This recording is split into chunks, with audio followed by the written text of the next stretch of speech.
Hi guys. सो आज के session में हम कवर करने वाले हैं जेनपेक की पे स्लिप। और ये जो पे स्लिप है हमारे स्टूडेंट की है जो एज अ पीटी जो है प्लेस्ड हुआ था जेनपेक के अंदर और अब उसका प्रमोशन हुआ है एज अ एमटी। तो कितनी इनकी सैलरी आती है और क्या क्या चीज़ें मेंशन होती है पे स्लिप के अंदर वो देखते हैं।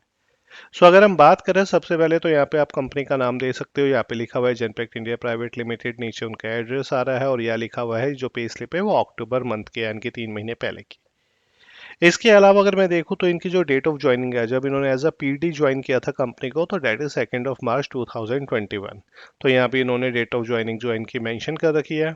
एमओपी यानी कि जो इनकी सैलरी आती है वो एचडीएफसी बैंक में आती है या उनका अकाउंट नंबर था जो मैंने हाइड कर दी। अक्टूबर में जो इनके पेड पीरियड्स है वो 31 है, क्योंकि अक्टूबर में 31 का वो महीना होता है, तो 31 डेज की इनकी सैलरी आ रही है। इसके अलावा यहाँ पे पेन नंबर था जो मैंने हाइड कर दिया, पीएफ नंबर था जो मैंने हाइड कर दिया। ये उनकी ओएचआर आईडी है। जब आप कंपनी ज्वाइन करते हो जेनपेक तो आपकी ओएचआर आईडी क्रिएट होती है। नेम यहाँ पे मैंने प्राइवेसी पर्पज के लिए हाइड कर रखा है, मेल है। यहाँ पे लिखा हुआ है इनका designation as a management training.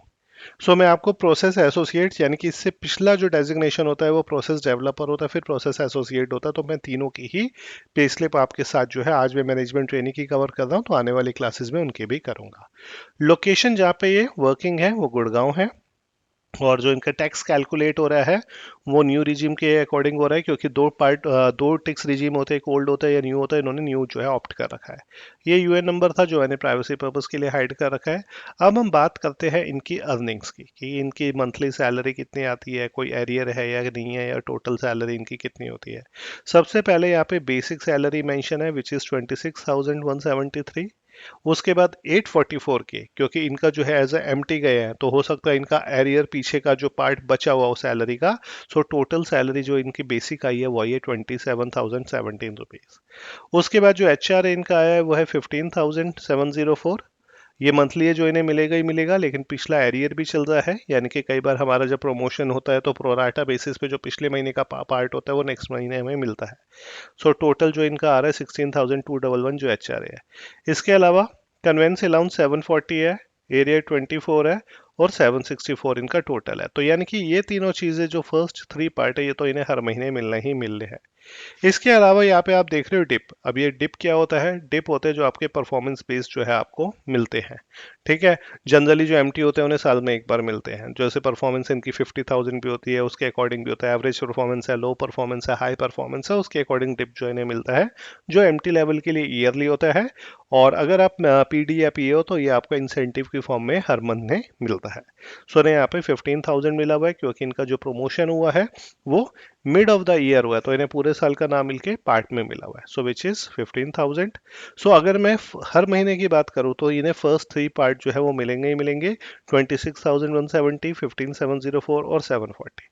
So total अगर मैं इन सबकी बात करूँ इंक्लूडिंग 15,000, तो विद एरियर जो है इनका वो आ रहा है 58,992। और अगर मंथली की बात करूँ वो आ रहा है 57,617। और ये एरियर वाला पार्ट आ रहा है।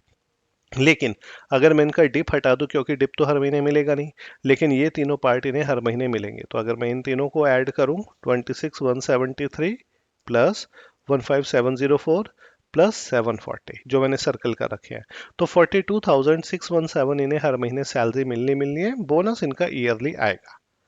लेकिन इनके साथ साथ कुछ डिडक्शंस भी होती है। तो पीएफ इनका जो डिडक्ट हो रहा है वो हो रहा है 3242। इसके अलावा इनका 31 रुपीज़ जो है वो लेबर वेलफेयर फंड में जा रहा है। इसके अलावा जो ट्रांसपोर्ट है वो इनका 450 रुपीज़ जो है वो डिडक्ट हो रहा है, तो इनका 3723 जो है वो अमाउंट डिडक्ट होगा। सो अगर टोटल में से विच इज़ 58,992, अगर मैं उसमें से ये वाला पार्ट लेस कर दूं, सो इनकी नेट पे जो नेट सैलरी इनकी आ रही है वो आ रही है 55,269 रुपीज़। ये एक ऐसा कैंडिडेट है जिसे बहुत ज़्यादा इंसेंटिव मिलते थे, तो अगर मैं इनकी पे स्लिप जब दिखाऊंगा तो मैं बताऊंगा इंसेंटिव इनके काफ़ी अच्छे अच्छे अमाउंट के आए हैं। ठीक है, जो पीडी और पीए लेवल पे मंथली बेसिस पे मिलते हैं। ठीक है, तो यहाँ पे लिखा हुआ है 55,269 रुपीज़ जो है यहाँ पे मेंशन है वर्ड्स में भी। इसके अलावा इनके नीचे जो है इनकम टैक्स की वर्कशीट यानी कि कैलकुलेशन दे रखी है for the assessment for the financial year 2024 to 25, कि कितने इन्होंने जो है, कितना इनका बेसिक है, एचआर है, कितना इनका टैक्स होगा, वो सारी चीज़ें जो है इन्होंने यहाँ पर खुद ही, हर कंपनी जो है आपका इनकम टैक्स कैलकुलेट करती है, क्योंकि उन्हें डिडक्ट करके गवर्नमेंट को डिपॉजिट करवाना पड़ता है, जिसके जो आपको रिटर्न में मिलता है वो टीडीएस, जिसे हम फॉर्म 16 कहते हैं, टीडीएस सर्टिफिकेट मिलता है। ठीक है। सो ये पे स्लिप होती है एक एम्प्टी लेवल की, और ये जो इनका प्रोफाइल है जो मैं बताना भूल गया, वो है अकाउंट्स पेबल का प्रोफाइल। तो अकाउंट्स पेबल के प्रोफाइल में एक मैनेजमेंट ट्रेनी जो अभी रिसेंटली एमटी बने हैं और जिन्होंने 2021 में ज्वाइन किया था, तो उनकी जो सैलरी आ रही है वो आ रही है 55,269 रुपीज़। सो इसी तरीके से पे स्लिप्स भी मैं आप लोगों के साथ शेयर करता रहूंगा, और जल्दी मिलेंगे नई वीडियो के साथ। Thank you.